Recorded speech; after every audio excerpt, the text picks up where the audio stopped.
Welcome to a Wednesday edition of Beyond the Arc. I'm John Gonzalez alongside our NBA insider Bill Ryder and Ashley Nicole Moss. And you're doing your pageantry wave. Congrats. It's all on the wrist. It's all on the wrist. Happy almost wherever you are, you're listening. To the two of you. Listen, before we start the show, I want to wish my dog Cooper a very happy birthday. He's 2 today. Let's go, Coop. Can we go Coop or straight Cooper? So you Cooper, doesn't matter. Go, Coop. He does have a cake that he will be eating later. He has a little party hat that I will be putting on him, so stay tuned for those photos. And I got him 2 new toys, so he's going to be very, very spoiled today. All right. That's exciting for Cooper. It's all coming up, Coop. Big 4th of July for Cooper. He's technically like a 4th of July baby, I'm assuming, because like the 4th tomorrow. But fireworks and Cooper don't get along. Not his jam. He's not looking dogs don't like the fireworks. A lot of dogs don't. Yeah, not his thing. What do you have, like a little thunder jacket for him or like anything? I tried to get him one of those. It's called like a dog hoodie, or I don't know. It's like something that basically you put over their head, so like the sounds muffled of the fireworks and supposed to calm them. He doesn't like it on his head, so it's useless. He just rips it off. He fights with it like. That can be used for Lakers fans who want to just drown out the sounds of their organization sinking into the sea. Excellent. Purple and gold. Excellent transition there. We're going to get into the Lakers. We're going to discuss later in the show where DeMar DeRozan might land. Is Lauri Markkanen the next big name on the move? And also JJ Redick says that Bronny James earned his contract. I was waiting for Ashley to do a spit take there. She didn't. Nicely done by you. Good restraint. Let's start with LeBron and the Lakers. According to Woj, LeBron has signed a new deal, 2 years for $104 million. That's a max with an option and a no trade clause for LeBron. Gets everything he wants. That puts them, Bill, right at the second apron. There is an ongoing conversation supposedly about LeBron taking, this is really great. LeBron might take less, actually, perhaps $1 million or so less in order to avoid the second apron. What do you make of this deal? That's just too funny for me. You forgot the best part, though. The full sentence was taking less to avoid the second apron and also leaving them room to go and get a free agent. Yeah, well, we're going to get into that because there's not a lot of free agents out there that they could potentially sign here.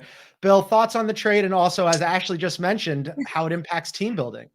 Yeah, I mean, the expected, right? Not big major news, but it's the sort of final official act that we knew was coming. I do think it would be hilarious, and I think you do too, John, if LeBron refused. I mean, the second apron matters. It's significant. So who am I to go into someone else's pocket and take money out of their pocket? But he should give up whatever that $1 million ish. Look, this is the team that we knew that they were going to have when the reports came out that LeBron wanted the full max that he was entitled to as soon as Klay Thompson became a Mav and made that Dallas team even better.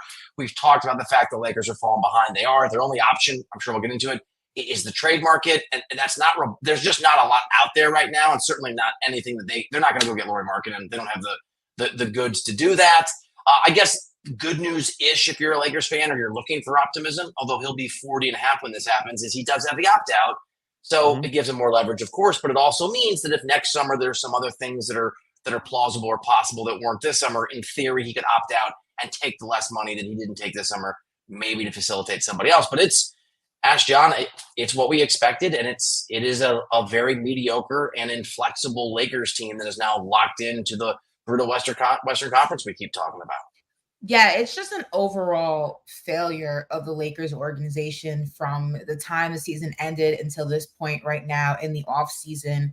I mean, nobody expected them to go ahead and be able to build a super team, but for all intents and purposes, there were options out there going back to even the trade deadline back in February. So it's not like there weren't opportunities to make some kind of a move. And then honestly, I would say this goes back to them even failing to go after Kyrie Irving successfully. So I would say it goes back even further than that. It's just, you don't really understand what the Lakers are doing. They're making a bunch of moves that don't move the needle. And, we're going to talk about Bronny later on, but it's just like for an organization that claims to want to win championships and still believes that they can win a championship in this current Western Conference and wanting to do right by LeBron, it's just fascinating to me that at every single turn of an opportunity to bring in some kind of relief, some kind of help, again, maybe not championship help, but help that pushes them a lot further than they are right now, there has just been a failure in some way, shape, or form. And John, listen, you may have been right. Maybe this is part of LeBron's big plan to make Rob Pelinka look more incompetent than people already think he is, because this is a failure from every single aspect of just the offseason. I wonder, I don't know how much it's on Rob so much as, they're tied to LeBron, right? I mean, as long as LeBron wants to be around, and as long as LeBron wants his max money, it limits them. I mean, yeah, they could look, Bill, I think I know what you might be thinking there, where, could they say goodbye to LeBron? Sure. But they have really tethered themselves to LeBron. And as long as he wants to be a Laker and wants the max money, Jeannie Buss is going to go, okay, you're going to get it. But then that makes the situation for the Lakers, I think, less attractive. We saw what happened. They offered Dan Hurley. They kind of cheap out on Dan Hurley. They only offer him $70 million, which would have put him in the top 20% of head coaches. And he's like, no, I'm good. I'm going to go to Connecticut. And then, there were a bunch of assistants that passed on being JJ's top assistants, including Dwayne Casey. Now, he just did get Nate McMillan and Scotty Brooks as his top assistants. Those are good guys. Those are good names. But my point here is that I wonder how attractive the Lakers situation is for people outside of the organization. Obviously, JJ wanted the job, but there was a report even that Klay Thompson was offered 4 for $80 to go to the Lakers and decided to take 3 for $50 to go to the Mavs. So the Lakers, while they remain the Lakers, aren't the Lakers of the Showtime Lakers, the Kobe Lakers, even the bubble championship Lakers. I just wonder how attractive it is. Real quick, Bill, I wonder if that has to do with where they are currently, because let's say in a perfect world, they were able to land DeJounte Murray or Trae Young. What are the two names that were really circulating earlier on, back in February? Let's say they were able to land one of those pieces, and then you still had the chaos with the head coach saga, and then you still ended up drafting Bronny. I wonder if landing one of those two guys would have slightly changed the perception, because it did make them a slightly better team. And then everything that followed after wouldn't have mattered. And maybe LeBron doesn't get his max money, but he doesn't care as much because now he has the additional piece that he's been looking for. I think it's more of the sequence of events that has just really snowballed this thing into just a cluster, because it's just been so backwards in so many different ways. I really believe if they would have landed at least one piece, throw a name in there that has been circulating with this team for a while, I wonder if things would have kind of unfolded slightly differently in LA. Yeah, and to your point, Ash, and to your point, John, you had a LeBron conspiracy theory that I think proved to be very on point a couple days ago, that LeBron was just, I think he wanted Klay, but I think he was also, as you know, working for the sort of goodwill and the image win rather than the team win. But here's the other thing that I think maybe is going on. I've been thinking about this as long as I've been covering him. I like LeBron. I'm going to try to do this with some nuance, all right? There's LeBron haters and lovers, and he's a complicated guy. He's a lot. Like, he's worth it, but he takes the oxygen out of the room. He's interesting in the dynamic he creates in your locker room. He is the guy that is making decisions for the organization. Obviously, JJ Redick hired Bronny. He's a lot, and it's always been worth it. The juice has always been worth the squeeze, because you win championships, or at least you get really, really, really close. And there's never been a team he's played forever, obviously, that hasn't won a championship. And maybe what we're seeing and what people are recognizing is LeBron's not worth it anymore. If you're Klay Thompson and you're looking at the situation, the LeBron, and the irony is this is why Klay had to leave the Warriors. Klay wanted to be celebrated for what he was, not what he is, and he had to go. And LeBron maybe wants people to give him a cut rate and come play with him for what LeBron was, not what LeBron is. I think the Lakers are poorly run in theory, but I think that's because they've given power to a guy in LeBron James who can attract the player. Kyrie is in Dallas because LeBron's not LeBron, maybe in part. And certainly Klay is in Dallas because LeBron is not LeBron. And that makes sense, right? The guy's almost 40 years old. I think the big takeaway, like the big sort of obvious takeaway for me that I hadn't thought of, is this is other people recognizing that LeBron is not the player that he once was. And as much as he's amazing for 39, almost 40 years old, you'd rather play with Luka. You'd rather play with Embiid and Maxey. And not that that's a perfect, apples to apples, but I think that's the reality, is that LeBron's not the guy.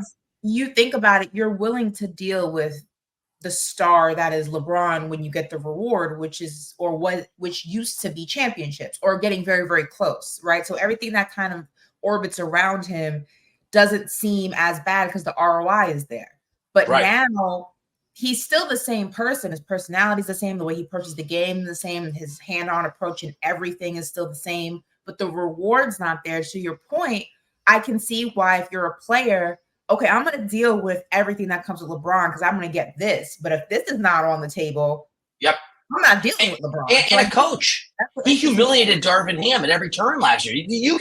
You can freeze Ham out privately and tell the Lakers to get rid of him. You don't have to publicly humiliate him. Like, give me the clipboard. The way that I mean, LeBron's a lot, and he's John. I don't think he's obviously not the guy that he used to be. It's kind of wild though, because he made third team All NBA, and Anthony Davis made second team. You have 2 All NBA players on that roster. You should look at that situation. And also, Los Angeles is a really wonderful place to live, and the Lakers organization is pretty storied. It is. It is a really incredible place. It's awesome. Hey, time out before we break out of this. Outside of LA is really nice. Downtown LA. Hollywood. Yeah, nobody goes to downtown. That's like Times Square. Well, actually, people do like downtown LA, but it's not my thing. I'll give you like Malibu. I'll give you Venice Beach. A lot of athletes live down there. I'll give you like a lot of former athletes. Well, that's the Valley, but still, Hollywood, downtown. South Bay. It's not the wave. It's not the wave. Yeah, South Bay is really amazing. But the whole point here is that situation should be on paper more attractive than it evidently is, which is not very, right? I mean, like, you have a whole bunch of people who are like, no thanks on the Lakers. I wanted one more thing before we break, and then we're going to talk about Bronny on the other side. Let's just say, for the sake of argument, that they had gotten Clay. That, or somebody else. Ashley had mentioned DeJounte Murray, who I like more than Trae Young, but let's add one of those players onto this team, right? The extra piece that LeBron ostensibly wanted. Are they then Western Conference contenders? I do think that the Nuggets are taking a step back, but are they at the level of the Mavericks and the Wolves? And they're certainly not at OKC's level. No, but they might be 5 or 6, right? And the lot can happen if you can get in. And also, I think let's say you landed Klay Thompson. Let's say Klay had taken that deal. Yeah. If the Lakers, maybe it makes it easier for the Lakers to go all in. Just you trade Connect, you trade 2 first-round picks, you move D'Lo, you do whatever you got to do, and then you go add another piece on top of. If you can make the numbers work on top of it. So it's LeBron, AD, Clay, I guess Austin Reeves sticks around. And if you can throw in somebody else. There's more of a chance, and I think that would have made the difference for LeBron, for the organization, in terms of being more enticed to go ahead and get somebody else, or for a free agent to want to go there. I think the possibility would have been enough to land another big name, but it seems like there's no promise. So it's kind of like, why am I going there? You know, well, we'll see if LeBron takes 1 million less to avoid the second apron. We're going to take a break. And then on the other side, we're going to talk about the other James who got paid, Bronny, and how his head coach says he's worth every penny. That's coming up on Beyond the Arc.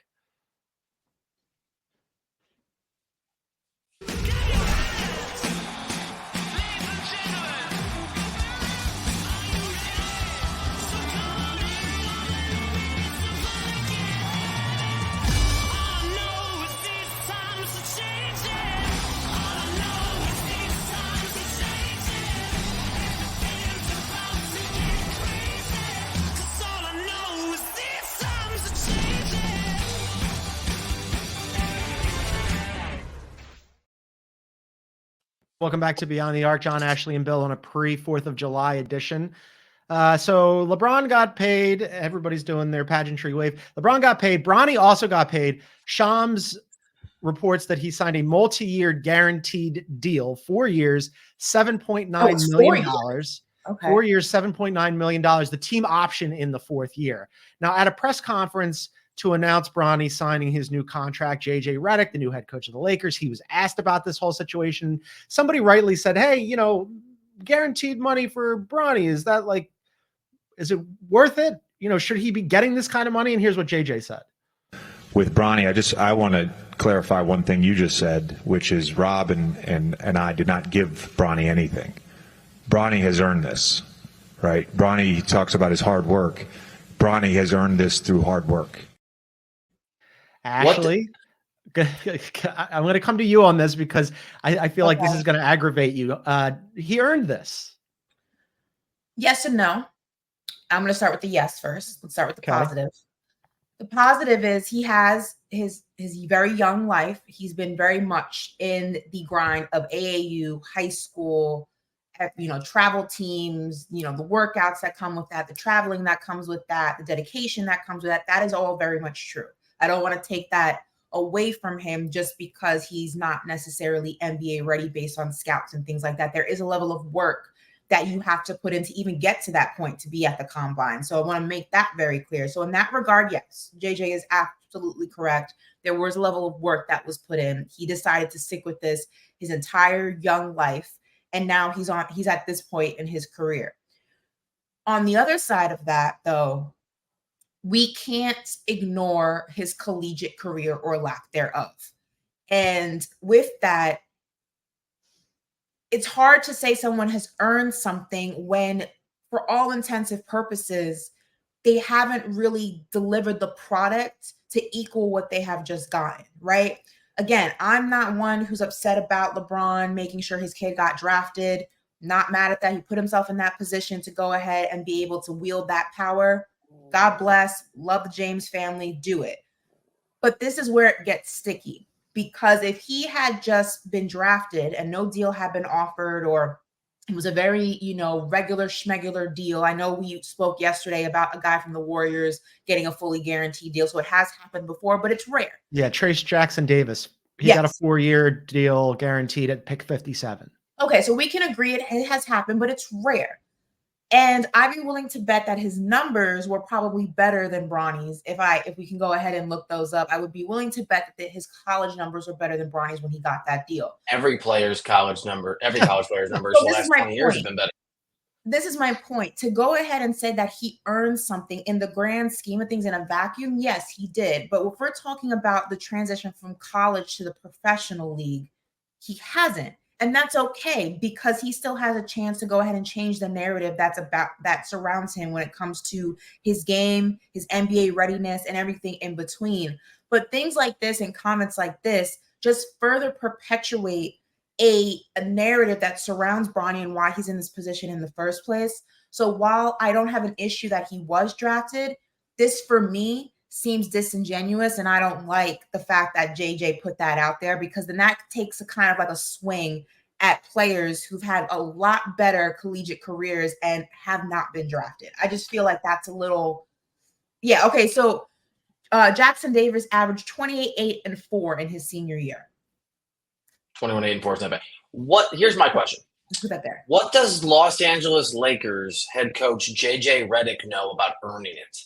Is the irony not lost on anybody that he's the messenger of that particular standard? They couldn't at least let Pelinka give the company a line. Yeah, he earned it. And look, I've written this. We've all said it. That hurt me. I like Bronny. Right, I'm rooting for Bronny. Well, truth is truth. JJ Redick earned it the same way that Bronny earned it, by LeBron saying this is what's going to happen. And maybe JJ is going to be a huge success. It's a maybe. And maybe Bronny's going to be a success or a huge success. Those are maybes. If that happens, they will have gotten their opportunities for the same reason, not because they earned it, but because LeBron said make it happen. So for me, when JJ said it, I was like, I don't need to hear from this guy about how one earns coveted positions in the National Basketball Association. I'd rather hear from LeBron, because he's the one who actually facilitated it for both the coach and the player. Bronny obviously didn't earn it. I'm still rooting for the guy. But just the optics for me of JJ Redick being the one to deliver the message, there's too much irony in that for me to be able to just be like, oh, it's okay. It's a great point, JJ. Thanks so much with all your years of coaching experience for walking me through that. So helpful. I don't know, if JJ says something else, like, he didn't earn it, but we gave it to him anyway, like he can't. Just don't say there's not a lot of wiggle room there. You have to the reporter. It's not like the reporter said JJ didn't earn it. He was like, let me just walk back a sec. No, I feel like he should have let that go. He should have pivoted. Let it go. I think you let it go and you pivot and you just let this kid take his contract. And what's that? Or you're honest and you say, look, I understand that his collegiate career didn't go the way a lot of people anticipated or would have liked. But now as a Los Angeles Laker, he has a chance to go ahead and push back against that narrative and show you why he belongs in the NBA. Say something like that, but don't make it seem like he was this college superstar and that's why he's in this position. It just kind of disrespects the whole draft process in a sense, and the whole process of going from college and getting drafted and all the players who've been really good and haven't even gotten to that point. He could have answered that question respectfully to Bronny and the James family, but also honest to what we already know. The numbers and the records are out there. Well, I mean, he got his money, and now we're going to find out what he can do, because also at the press conference, it was announced that he is expected to play in the California Classic, which precedes Summer League, and then in Summer League. They said he's going to play all the games, and we're going to see what he can do. That's what they're saying. He's lined up to play all of the games. But JJ's not going to coach, which is just like, what are you doing, man? Well, I mean, that's not unusual for Summer League, though. Head coaches not unusual. Rarely do it. They usually have their assistants do it. But in his they also usually have coaching experience. They usually have coaching experience. I mean, it's not as I understand that, but you might take a little bit of the opportunity to just coach a little bit without any actual pressure. I was surprised he's not going to do any coaching at all. I want to focus though. Let's skip past Summer League for a second. The fact that he has gotten a guaranteed deal, multi-year deal. I know when we first started talking about Bronny getting drafted, a lot of people were saying, well, it doesn't matter. He's not going to play anyway. This kind of basically says he's going to play. You don't give a multi-year deal to a player and not play them, right? Well, I mean, he's going to be so far at the end of the bench that I doubt he's going to get any serious minutes during the regular season, but the LeBron factor is significant. It's up to LeBron. Yeah, it's significant. I mean, look, it's hard to look at this and look back at other things that have happened and draw parallels, because there isn't a parallel for Bronny James. If we were going on a meritocracy, despite what JJ said, he probably wouldn't have been drafted where he was. He probably wouldn't have gotten a multi-year guaranteed deal. And he probably wouldn't be, heading into a Lakers team this regular season going, maybe do you think he might get some minutes? Under normal circumstances, he would be getting as many minutes as your guy Pacome Dadier, who's going to get exactly negative minutes with the New York Knicks this year. But who knows? If LeBron goes, put my kid in, there's what JJ, a circus. His kid in. I love it. Can't wait to see it. I mean, wouldn't that be that? I mean, look, to Bill's point, I mean, as he so poetically put, JJ's never coached before, right? So there's already a narrative that surrounds JJ and why he's in that position. Do you understand the kind of conversations that would happen if JJ was bullied by LeBron to play his kid in real minutes consistently throughout the season? He would never live that down as a head. Whatever ounce of respect that people may possibly have for him based on the job that he does, because I do think he'll do a good job, because I think he's extremely smart. He understands the game. And I think that goes far when you're talking about a head coach. He has a good relationship with fellow players and things like that. But if he's bullied into putting Bronny in a consistent rotation, I don't think it'll be a consistent situation. It'll be he won't. She won't be bullied. That would be insane. Bosses only bully you if you don't listen to them. So as long as JJ understands the pecking order, everything's going to be just fine. Oh my God, Bill. Godspeed to JJ and Bronny and the Lakers. We're going to take another break, and then on the other side, we're going to discuss two of the big names that are out there and pieces that might fall next: DeMar DeRozan and Lauri Markkanen. That's coming up on Beyond the Arc. An unsub, a seasoned one, and he's leaving a calling card. How do we find a ghost? I have a plan.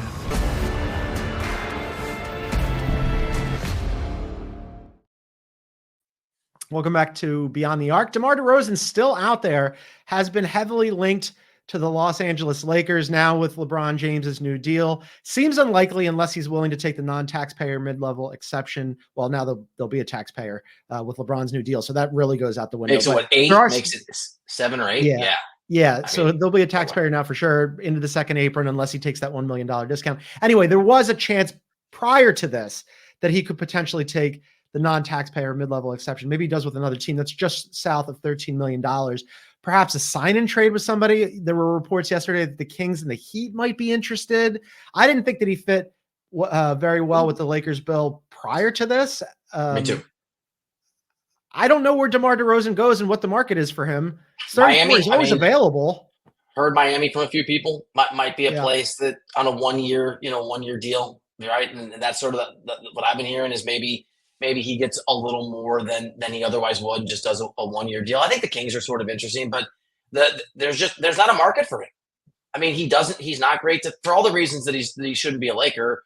He's not a great defensively, and he can't shoot from three. He is poor at it. He is historically poor, and he wasn't very good last year. He's a little bit better than his career average. which is below 30%. It is. He's a fine player in certain situations, but he's older.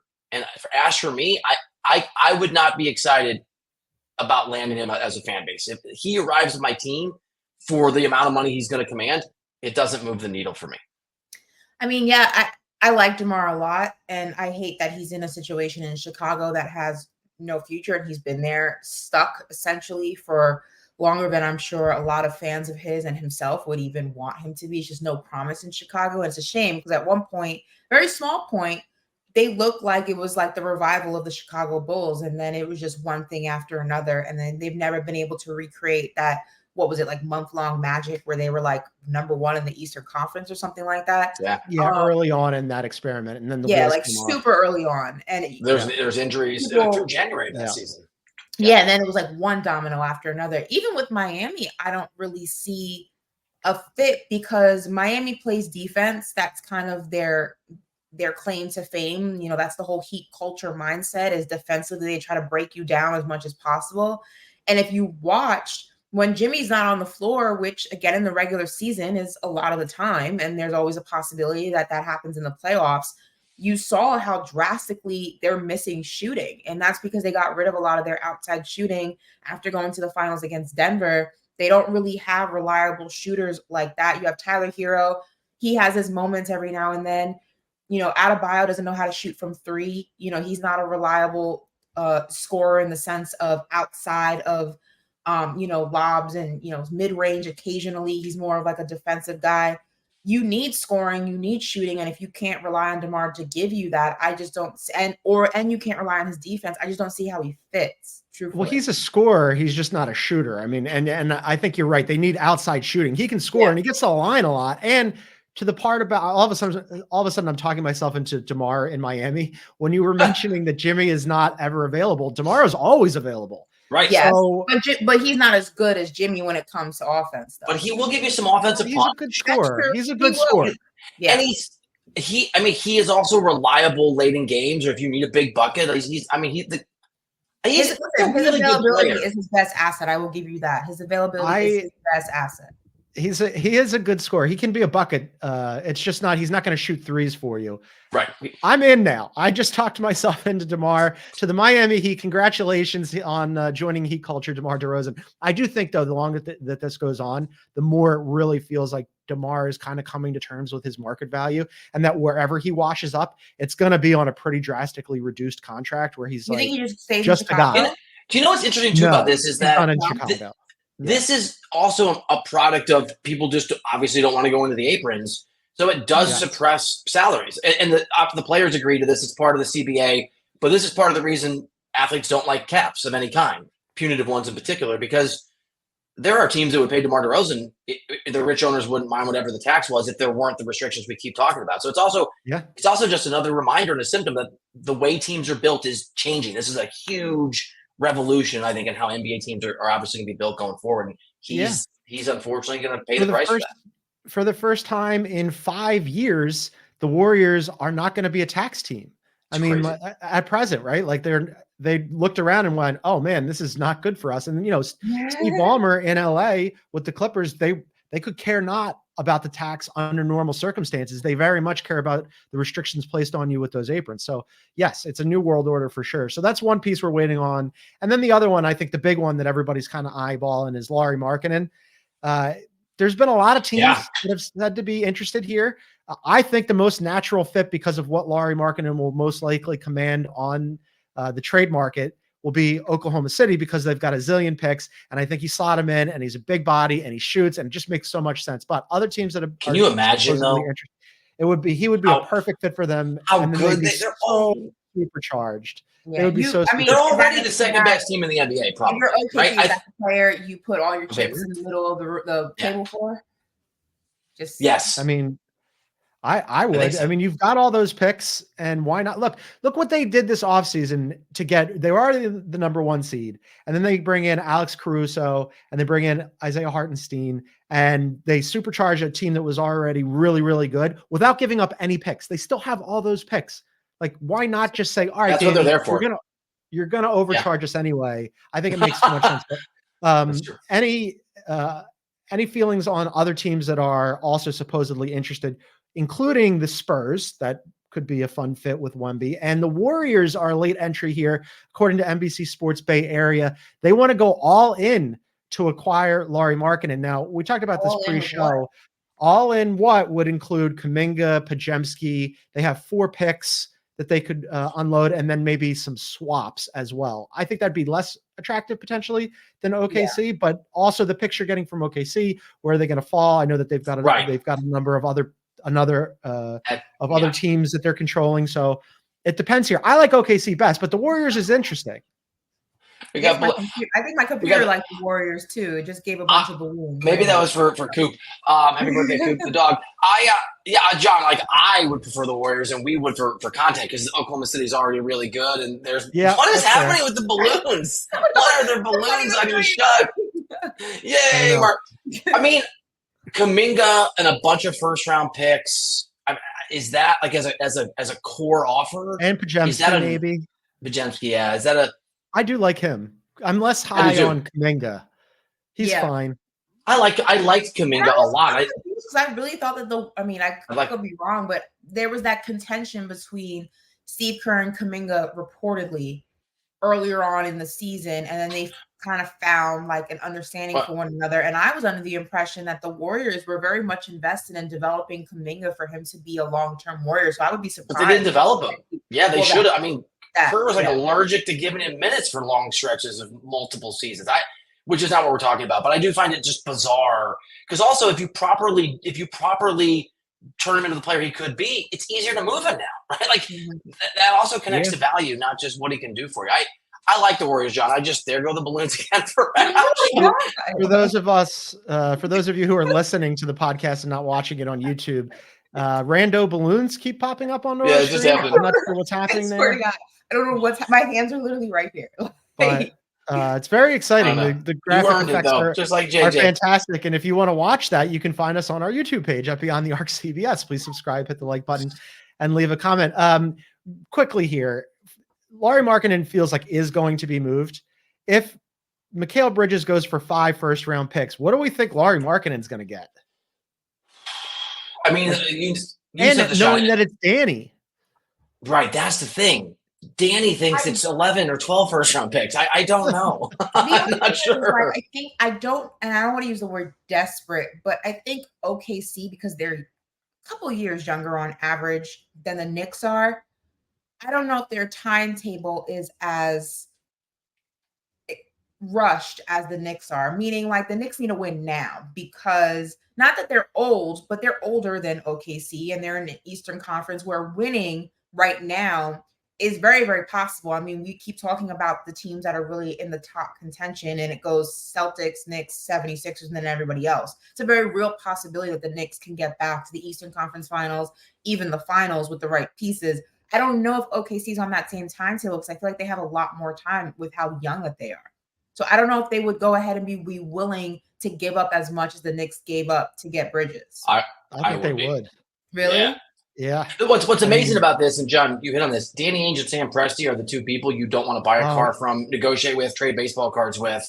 Yep. So what a negotiation that would be. I would love to be a fly on the wall for that. That would be just absolutely unbelievable, because Danny Ainge ate the Sixers lunch when the Colangelo Brain Trust duo was in charge. Yes. And you're right, Bill. When you have Sam Presti sitting across the table, all of a sudden that becomes a much more interesting conversation and negotiation. All right, that's going to do it for us today. We got 4th of July coming up, and we're going to cut it a little short. Bill also has to run to do HQ stuff about breaking news for LeBron James, and also probably Bronny, right? They're gonna want to talk to you about Bronny. We'll find out about that. And JJ. JJ. We're going to be back on Monday, though, a couple days off for the holiday, but we'll be back on Monday on CBS Sports Network at 2 p.m. Eastern. Don't miss that. Come join us. We'll have all the latest. They're waving goodbye with their pageantry waves. But for now, for our NBA insider, Bill Ryder, for Ashley Nicole Moss, for the balloons that popped up on the screen, for Cooper's birthday, I'm John Gonzalez. Thanks for tuning in. Have a great weekend and enjoy the holiday.